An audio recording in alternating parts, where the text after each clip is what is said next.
যে দুই পায়ে ভর করে নিজের পায়ে দাঁড়িয়েছিলেন, ধরেছিলেন অভাবী সংসারের হাল, সেই দুই পায়ের একটি আজ নেই।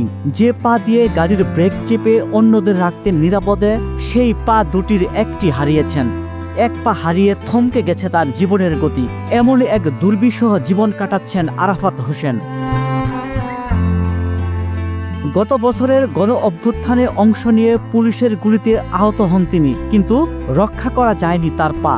হাসপাতালের বিছানায় শুয়েই 5 আগস্ট জেনেছিলেন শেখ হাসিনা সরকারের পতনের খবর। মুহূর্তেই ভুলে গিয়েছিলেন পা হারানোর কষ্ট। 5 আগস্ট যখন সরকার পতন হয়েছে তখন আমরা অনেক আনন্দ পাইছি। আমরা যতগুলা আমরা 56 জন ছিলাম গুলি খাওয়া রোগী একই ইউনিটে, সবাই অনেক আনন্দ হয়েছে তখন যে আমাদের পা নাই, বা আমার পা নাই, কারোর হাত নাই, কারোর হলে চোখ নাই, এই কষ্টটা সবাই ভুলে গেছে ওই মুহূর্তটা যখন আমরা শুনছি যে হাসিনা স্বৈরাচারী সরকার পলাইছে।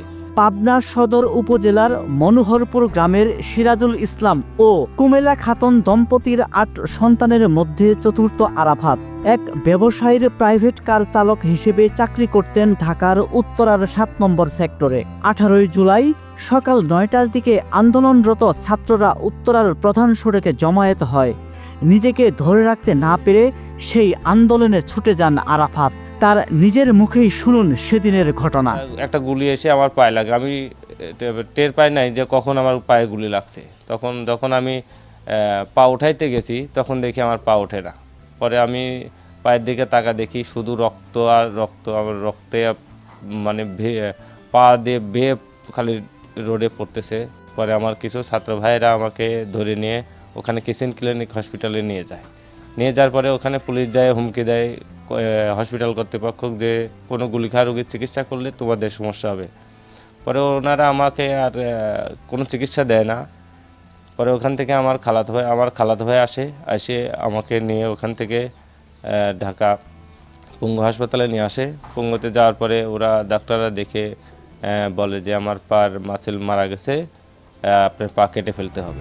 বাড়ি ফিরে সরকারি ও বেসরকারি সহায়তায় একটি দোকান দিয়ে নতুন করে বাঁচার স্বপ্ন দেখছেন আরাফাত। ভেবেছিলেন বাবা মা ভাই বোন সহ পুরো পরিবারের দায়িত্ব সামলাবেন, কিন্তু সেই স্বপ্ন এখন তার কাছে দুঃস্বপ্ন। ক্র্যাচে ভর করে এক পা নিয়ে উপার্জনের দুর্গম পথ পাড়ি দিতে হচ্ছে তাকে। তাই সরকারের কাছে চাওয়া একটি সরকারি চাকরি। আমার এই সরকারের কাছে একটা আকুল আবেদন, যদি আমাকে একটা চাকরি ব্যবস্থা উনি করে দিত তাহলে হয়তো আমি আমার স্ত্রী সন্তান, বাবা মা ভাই বোনদের নিয়ে একটু ভালোভাবে হয়তো বাকি জীবনটা কাটাইতে পারতাম। ছেলের এমন পরিণতিতে আক্ষেপের শেষ নেই বাবা মার। একটা পা ছাড়া কি মানুষ হাঁটতে পারে? আমার বেটা দুহানে যাইয়ে যখন লাপা যায় সেখান জানটা ফাটে যায়। ফোনতেন আমি চলে আসি, আমি মা, আমি কেউ সহ্য করব। আমার ছেলেদের চাকরি কেউ দিত সরকার থেকে, তাহলে আমরা যেভাবেই হোক নুন ভাত খাইয়ে দিন আমার চলে যেত। স্বামীর এই অবস্থায় ভবিষ্যৎ নিয়ে উদ্বিগ্ন আরাফাতের স্ত্রী। এটা আমার কাছে গর্ব যে দেশের জন্য আমার স্বামী পা হারিয়েছে, কিন্তু আমাদের কাছে তো কষ্টকর যে আমাদের জীবনযাপন কিভাবে চলবে। আমাদের যে আমার শ্বশুর শাশুড়ি দেবর ননদ আছে, স্বামী সন্তান, এদেরকে নিয়ে কিভাবে চলবো এটা তো আসলে জানি না। ভবিষ্যৎ কি হবে, ছেলের ভবিষ্যৎ আছে, ছেলেকে মানুষ করতে হবে, কিভাবে ছেলেকে মানুষ করব এটাই আমাদের চিন্তা। হতাহত পরিবারের তালিকা প্রস্তুত সহ তাদের সব ধরনের সহযোগিতা দেওয়া হচ্ছে বলে জানান জেলা প্রশাসক। ছাত্র জনতা গণ অভ্যুত্থানে যারা আহত হয়েছেন এবং নিহত হয়েছেন বা শহীদ হয়েছেন তাদের পরিবারকে আর্থিক সহযোগিতা দেওয়ার জন্য বা তাদের ডাটাবেস তৈরি করার জন্য আপনার গণ অভ্যুত্থানের বিশেষ সেল গঠন করা হয়েছে। একজন অতিরিক্ত সচিব দায়িত্বে আছেন এবং মুক্তিযুদ্ধ বিষয়ক মন্ত্রণালয় থেকেও এই বিষয়ে কাজ করা হচ্ছে। আর আহতের তালিকায় ছিল মাত্র 29 জন। তা আমাদের সময় আমি কাজ করে এখন পর্যন্ত প্রায় 100-র উপরে হয়েছে। সেটাও তালিকা গ্যাজেট হয়েছে, 94 জনের গ্যাজেট হয়েছে, বাকিগুলো গ্যাজেটের জন্য আমরা তাগিদপত্র পাঠিয়েছি। পা হারানোর যন্ত্রণা ভুলে নতুন করে বাঁচার স্বপ্ন দেখবেন আরাফাতের মতো হাজারো আহত জুলাই যোদ্ধা।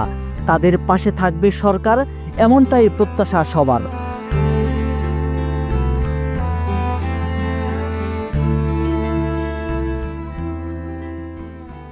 ওয়ালটন এখন দেশের সীমানা পেরিয়ে পৌঁছে গিয়েছে 50টিরও বেশি দেশে। ওয়ালটন, ঘরে ঘরে বিশ্বজুড়ে।